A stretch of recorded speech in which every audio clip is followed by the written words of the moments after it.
कांग्रेस नेता राशिद अल्वी का बयान, कहा गठबंधन के लिए नीतीश जी आए थे आगे, अब वही स्थिति करेंगे स्पष्ट। बिहार कांग्रेस नेता प्रेमचंद मिश्रा ने नीतीश से स्थिति स्पष्ट करने की अपील की, कहा नीतीश ही मुख्यमंत्री है और गठबंधन का अहम हिस्सा है। बिहार के पूर्व सीएम और एचएएम अध्यक्ष जीतन राम मांझी का बड़ा बयान, कहा मेरे बेटे को मिल रहा है सीएम पद का ऑफर, पहले से ही पता थी ये गठबंधन ताश के पत्ते की तरह ढह जाएगा। एनडीए में नीतीश के आने के सवाल पर बोले बीजेपी विधायक विजय सिन्हा, कहा बीजेपी किसी व्यक्ति की पार्टी नहीं, सामूहिक नेतृत्व का निर्णय पार्टी का स्वागत करेंगे। आरजेडी से राज्यसभा सांसद मनोज झा ने की अपील, कहा गठबंधन में बने संशय को नीतीश जी जल्द दूर करें। आरजेडी नेता मनोज झा पर जेडीयू के नीरज कुमार का पलटवार, कहा हमारे नेता को कभी कोई भ्रम नहीं कर सकता है, राजनीति में हमेशा फ्रंट फुट पर खेलते रहे नीतीश कुमार। नीतीश को लेकर केंद्रीय मंत्री गिरिराज सिंह का बयान, कहा राज्य हित में नेतृत्व जो भी फैसला लेगा हम कार्यकर्ता मानेंगे, गठबंधन से संतरे से तुलना की है। जेडीयू नेता गोपाल मंडल का बयान, कहा नीतीश कुमार हमारे नेता पार्टी अध्यक्ष है और वो जहां जाएंगे हम लोग जाने के लिए तैयार हैं। नीतीश पर बीजेपी विधायक राजू सिंह का बयान, कहा अच्छाई देखकर वापस आ रहे हैं नीतीश कुमार, हम चाहते हैं सीएम का चेहरा बीजेपी से हो। नीतीश कुमार पर उपेंद्र कुशवाहा का बयान, कहा बिहार में एनडीए जीतेगी, नीतीश की विश्वसनीयता कम, लोगों में नीतीश कुमार के प्रति खराब धारणा। आरजेडी नेता शिवानंद तिवारी का बड़ा बयान, कहा हमने नीतीश से मांगा था मिलने का वक्त, लेकिन नहीं मिला, विश्वास नहीं हो रहा, नीतीश जी ऐसी गलती करेंगे। बिहार के सियासी हालात पर बोले केंद्रीय मंत्री पशुपति पारस, 31 जनवरी तक बिहार के लिए शुभ होगा, व्यक्ति बलवान नहीं समय बलवान होता है। आरजेडी के विधायक वीत लालू यादव ने कहा कि आरजेडी हवा के झोंकों से उखड़ने वाली पार्टी नहीं है, लालू यादव जो निर्देश करेंगे पार्टी के नेता उनके साथ खड़े हैं। बिहार में सियासी उठापटक के बीच बड़ा प्रशासनिक फेरबदल, कई विभागों के सचिव और जिलाधिकारी समेत 45 अफसरों के तबादले, अशोक कपिल बनाए गए पटना के नए डीएम। प्रधानमंत्री मोदी आज एनसीसी पीएम रैली को करेंगे संबोधित, शाम 4:30 बजे दिल्ली के करियप्पा परेड ग्राउंड में कार्यक्रम होगा।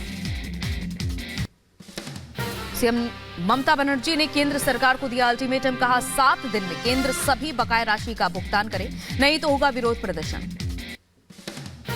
बीजेपी नेता शहबाज पूनावाला ने एनडीए गठबंधन पर निशाना साधते हुए कहा कि कांग्रेस की न्याय यात्रा में एक के बाद एक दूसरे नेता बाय बाय बोल रहे हैं, सपा में भी कांग्रेस की यात्रा पर सवाल उठाए गए हैं। कांग्रेस नेता आचार्य प्रमोद कृष्णम ने उत्तराखंड सीएम धामी की तारीफ की, आचार्य प्रमोद ने कहा कि सादगी और सरलता को देखते हुए धामी भी एक साधु ही हैं। भारत पाक सीमा पर गुजरात के नदाबेट में बीएसएफ जवानों ने मनाया जश्न, गणतंत्र दिवस के मौके पर सुखविंदर सिंह ने प्रस्तुति दी। दिल्ली पुलिस ने जारी की बीटिंग रिट्रीट समारोह के लिए ट्रैफिक एडवाइजरी, सोमवार को होने वाले समारोह को लेकर यातायात रहेगा प्रभावित। फ्रांस के राष्ट्रपति इमैनुअल मैक्रों ने भारत के मेहमान नवाजी की तारीफ की, सोशल पोस्ट पर जताया आभार। दिल्ली में कर्तव्य पथ पर भव्य गणतंत्र दिवस ने जीता दिल, राष्ट्रपति भवन में एट होम कार्यक्रम का आयोजन, राष्ट्रपति द्रौपदी मुर्मू प्रधानमंत्री मोदी के साथ फ्रांस के राष्ट्रपति इमैनुअल मैक्रों भी मौजूद रहे। राष्ट्रपति भवन में कार्यक्रम में बोली राष्ट्रपति द्रौपदी मुर्मू, शायद ही ऐसा कभी हुआ होगा कि 2 देशों के नेता लगातार एक दूसरे के देशों के राष्ट्र समारोह में मुख्य अतिथि के तौर पर शामिल रहे। पंजाब के अमृतसर में अटारी वाघा बॉर्डर पर बीटिंग रिट्रीट समारोह का आयोजन हुआ। 75वें गणतंत्र दिवस पर दिखा शानदार नजारा। 75वें गणतंत्र की शाम पर रंग बिरंगी रोशनी से सराबोर हुई राजधानी दिल्ली, राष्ट्रपति भवन, रायसीना हिल और संसद से आई शानदार तस्वीरें। दिल्ली में इंडिया गेट भी तिरंगे के रंग में रंगा नजर आया, दिखा शानदार नजारा। अमेरिका में भी मनाया गया गणतंत्र दिवस। अमेरिका में भारत के राजदूत रणजीत सिंह संधू ने 75वें गणतंत्र दिवस के अवसर पर भारतीय दूतावास में राष्ट्रीय ध्वज फहराया। ब्रिटेन में भारतीय उच्चायुक्त विक्रम कुमार दोराईस्वामी ने 75वें गणतंत्र दिवस के मौके पर फहराया तिरंगा। कार्यक्रम में शामिल हुए अभिनेता बोमन ईरानी। यूपी के महोबा में हिंदू संगठनों ने निकाली 100 मीटर लंबी तिरंगा यात्रा। देशभक्ति के गीतों के बीच यात्रा में शामिल हुए युवा। अयोध्या में रामलला के दर्शन के लिए श्रद्धालुओं की उमड़ी भीड़। शुक्रवार को 3,25,000 श्रद्धालुओं ने किए प्रभु के दर्शन।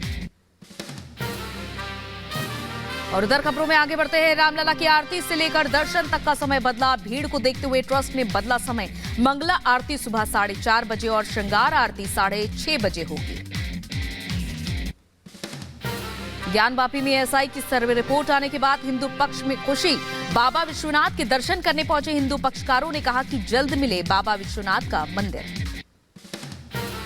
ज्ञानवापी सर्वे रिपोर्ट पर बोले हरिशंकर जैन, कहा मंदिर तोड़कर बनवाई गई थी मस्जिद। एएसआई की रिपोर्ट में मिले सबूत। ज्ञानवापी पर एएसआई की सर्वे रिपोर्ट पर बोले मुस्लिम पक्ष के वकील, एएसआई की रिपोर्ट से मुस्लिम पक्ष सहमत नहीं, रिपोर्ट को ऊपरी अदालत में चुनौती देंगे। ज्ञानवापी एएसआई सर्वे पर बोले अखिल भारतीय संत समिति के महामंत्री महाराज जितेंद्रानंद सरस्वती, ओवैसी भड़काना बंद करें, सभी साक्ष्य सर्वे में निकलकर सामने आए हैं। ज्ञानवापी में एएसआई की सर्वे रिपोर्ट सामने आने के बाद बोले सपा प्रमुख अखिलेश यादव, सरकार अपनी नाकामी छिपाने के लिए करवा रही है सर्वे। ज्ञानवापी में एएसआई के सर्वे पर बोले महाराज शिव योगी मौनी बाबा, सर्वे में मंदिर होने के पुख्ता प्रमाण मिले हैं। सीएम योगी आदित्यनाथ आज बदायूं दौरे पर रहेंगे। एचपीसीएल एथेनॉल प्लांट का उद्घाटन करेंगे। करोड़ों की परियोजनाओं का लोकार्पण भी करेंगे मुख्यमंत्री योगी।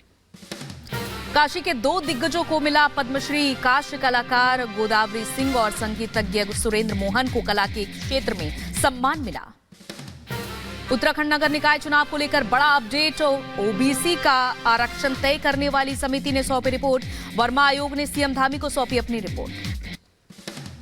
पश्चिम बंगाल फर्जी प्रमाण पत्र घोटाले में आज सुप्रीम कोर्ट की 5 जजों की संवैधानिक पीठ करेगी सुनवाई। सीबीआई जांच को लेकर कलकत्ता हाईकोर्ट की 2 बेंच ने अलग अलग फैसला सुनाया था।